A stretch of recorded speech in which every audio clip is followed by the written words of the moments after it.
In ancient times, it was believed that supernatural beings watched over the mortal realm, known to most as gods. These entities were virtually omnipotent in the eyes of our ancestors, yet depended upon humanity's belief to function.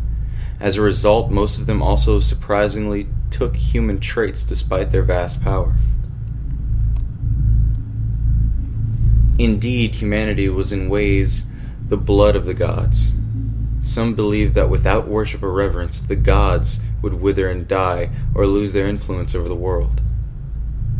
Yet, for as long as mankind has believed in gods, it is too believed in frightening beings just below them in the celestial order, having many of the same powers as the divine in the eyes of mortals, yet possessing opposite nature and purpose. As a result, many of these creatures took bestial traits that mocked the human form rather than complemented it. While the gods, by and large, held dominance over nature, space, or time, the demons, as mankind would later call them, seemed to embody only the most base and degenerate of both the mortal and divine worlds, delighting in causing destruction and ruin to spite creation and further their own, often acting as an arbiter in their desires. Great battles were said to take place between the gods and the demons, invisible wars that often used humanity as an elaborate chess piece, though the demons were prone to cheating, as was their nature. Through many centuries this war seemed to go on, and no clear winner was to be found. Ultimately, it seemed both sides failed as mankind began to lose its faith in the gods and saw the demons as little more than fairy tales passed on by ignorant or misguided ancestors.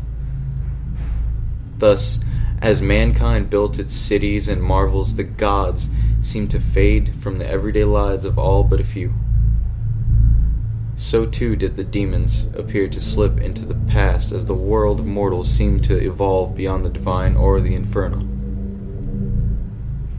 Yet the demons appeared to be the opposite of the gods in more ways than humanity could have thought. For while the gods grew weak without the blood of human devotion, the demons grew stronger. For as mankind dismissed them as legends, the demons were free to continue their destruction of creation. It appeared as if the cosmos game had a champion after all.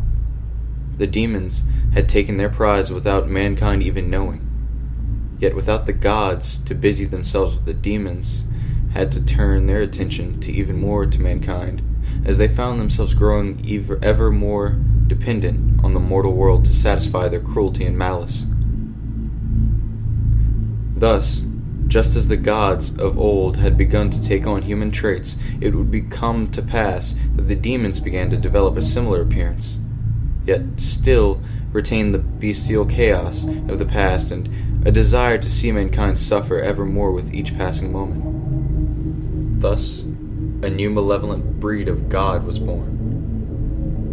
Demons dependent on mankind, the blood of the gods once more.